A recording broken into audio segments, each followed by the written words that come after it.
Hey friends, how are you? Welcome back to another week. I was going to do a full episode about next month's curriculum, but I decided I would just do a little bit like a blurb about it. So if anybody's interested, you can just go grab it. So for January, it's all been leading up to the American Revolution. So a lot of fun things with why in the world would the Americans, I guess they weren't called Americans back then, but why were the people here in the US wanting to go to war? Why in the world did it come to that, right? So a lot of understanding why and how it led to the American Revolution. So for February, we're leading into the American Revolution and the actual war itself and things that went down with it, right? So biographies, George Washington, of course, you got to study about him. A lot of good big highlights of wars or different things like that. A lot of videos and music, activities, all those types of things. For science, I thought it'd be perfect to do electricity and add in Benjamin Franklin, right? Add in another founding father. Poetry, we are doing Henry Wadsworth Longfellow, and you got to do A Midnight Ride of Paul Revere. Kind of fun facts with that. There's so many fun things to study with that. But just different songs like Yankee Doodle and different things with the arts and all those fun activities.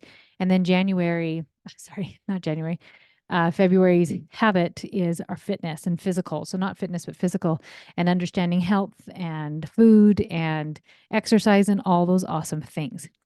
So what I did want to talk about, so that's a curriculum. You can go grab it, coachmegthomas.com shop, and you can go grab it. Actually, I usually have a link right on my page that goes directly to that month's. But anyway, what I was talking about, so on my list, I have like a lesson or usually like a picture book or something simple like that. And then I have book ideas for a younger teen and an older teen. And you're maybe wondering, where in the world do I start? And I've thought a lot about this because I wanted one stop shop for your homeschool so that you're not buying five different things for different age groups, right? That it's like, well, I have an older teen, I have a younger teen, I have a fourth grader, and I have a kindergartner, and all those types of things. So I thought, how do I make this all encompassing? So I wanted to kind of talk to you about scaffolding, and that is a Charlotte Mason term that I always loved, which basically means to get a good foundation of something before you continue to learn more or build more, right? So let's say I'm trying to think. So I have a couple different books for George Washington for this next month, right? And one of them is going to be more not mature, but like probably harder vocabulary or more interesting to understand or more pages. So, like, if you're wondering what age should I put my kid at, think about, do they even understand the basics? If they don't understand the basics or they're not asking for more, they're not ready for that book. So, if I were going to start the very beginning and not thinking about my big kids or anything like that, but like wanting my kids to understand the concept. What I would do is pre-read the picture books so that when we come to meet together for school, that I actually already have the gist of the story. So I can hold up a picture. So let's say we're talking about Benjamin Franklin, and my kids are not quite ready to sit through a story, but they'll look at the pictures as I said, this is Benjamin Franklin. Guess what he did? Isn't that amazing? Isn't that so cool, right? And just kind of tell them the story as we are looking through the book. Then, as they are ready, they will be ready for more where you can actually read the storybook to them and the picture book. Just never discredit a picture book. And it's so crazy because even my big kids who don't even homeschool will sit. And when I'm reading a picture book to, let's say, my 6-year-old, a big kid will sometimes come and sit with it because they're captivating and they're teaching them the basic fundamentals of whatever it is you are learning about, right? Because when you have to describe it to a child, you have to break it completely down. And I love that for picture books. So you can stay at the picture book phase for a really long time because you're not going to be rereading them every single month with this, right? But just giving them a really good understanding of the concepts that you're trying to teach. So with January's, it was like the different Stamp Act or the Boston Massacre, or something like that, right? That was leading up to the Declaration of Independence. And so just like those picture books really tell a good story. So it's when your kids are ready to want to know more is when you move on to the younger teen books. So for example, my 12-year-old, he was in the picture book phase for a really long time because I was really working on that connection piece. We were really working on habits and making school fun. So I would just read him this history stories through picture books, and he loved them and was like happy to do school, and this is great and wonderful and all those types of things. And it wasn't until we started studying about World War One and Two, and actually even when we started with the Russian Revolution, and the last czar is when he all of a sudden saw Tess and I were reading these books, and we were loving him, and Tess and I were talking about him, and we're like, can you believe this happened? And Rasputin, that guy, that's quite a character, right? And then this happened, and we were reading so many books. All of a sudden he goes, well, I want to read those.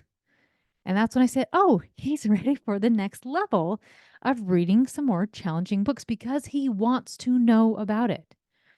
And then we have the older teen, which some of the books will only be understood by a child with a basic understanding of what is going on. So, for example, it's not this month, but when we were studying about China, um, when it was younger kids, it was just a lot about the Chinese culture and the Chinese people and just a lot of customs, traditions, all those types of things. And then when we did younger teens, it was the red scarf girl, which is totally appropriate for that younger teenage group. Nothing, I mean, it's a sad concept, right? But they're more mature to handle it. But then there's nothing too mature about it where they wouldn't be able to handle it. An older teen, which my older teen did read, was Wild Swan. And what swans or swan, I can't remember. But it's a story of a grandma, a mother, and a daughter's journey throughout China. So this is even pre-communism, kind of when Japan was coming in and taking over, through communism, all the things that were happening to all of them. And it is a much more, that one is a mature read, has some mature concepts and those types of things. Absolutely beautiful, life-changing book. But a young child who doesn't understand Chinese culture, Chinese traditions, have a love for the Chinese people, who doesn't have the basic understanding of the communist revolution and what was going on there, they're not going to like that book. So always start at the beginning. Start with the very basics and the very simple. And when they're ready for more, that's when you know you're ready to give them more books. Now, this is works in my curriculum that I'm doing, my lesson plans, but also within your own homeschool that you can think about, like, do you want to just show them a movie about something? Do you want to just get them, like, you're basically just getting them excited about learning. When we were doing poetry, getting my kids excited about poetry, we watched Dead Poet Society, and all of a sudden, my we have our own little poetry books, and my daughter wrote on hers Dead Poet Society was the name of her poetry book, right? And then one of them wanted to memorize "Oh Captain, My Captain" because of that movie, and it totally inspired them to want to do more poetry. So in this beginning phase, you're doing a lot of inspiring. And it's interesting because you've heard the phrase inspire, not require. And yes and no, because some things have to be required in life. Um, I guess we could argue on that one for a while, but inspire for a while, and then they just want to read some of those harder books. Now you may have to, as a mom, they get started and it's bored or they're hard or something like that. Like, hey, we're gonna finish our books, right? And you maybe need some encouragement, but when you have inspired them sufficiently that they want to know more about it at a deeper level, you no longer have the push and pull and the fighting with school. So, going back to the very basics with scaffolding, if you want your child to understand math, so we're not doing history, like let's go to math for a minute. Don't rush to advanced math just because they are in seventh grade or they are in 10th grade.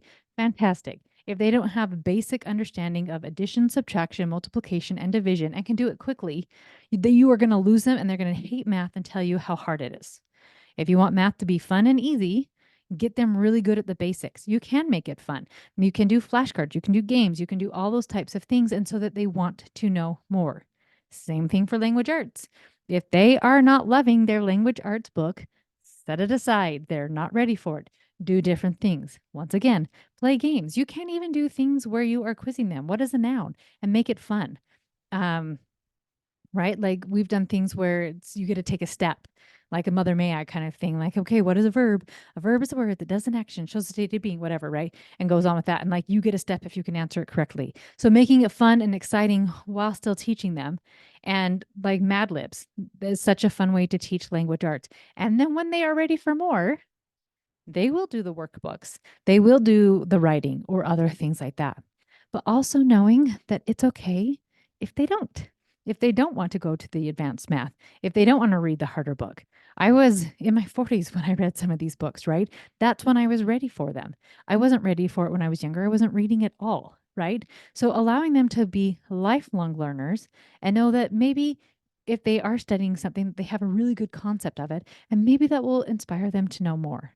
Or they have the basic understanding of writing, and maybe one day they'll want to be a writer, but not everybody needs to be a writer. We need variety and all these beautiful things, right?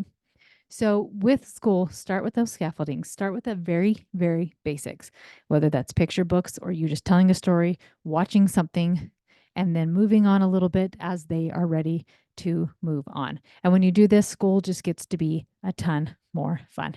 Okay, friends, I hope you have a good one. And if you want to check out next month's lessons plans, go to coachmegthomas.com and click on the shop button. Have a great day.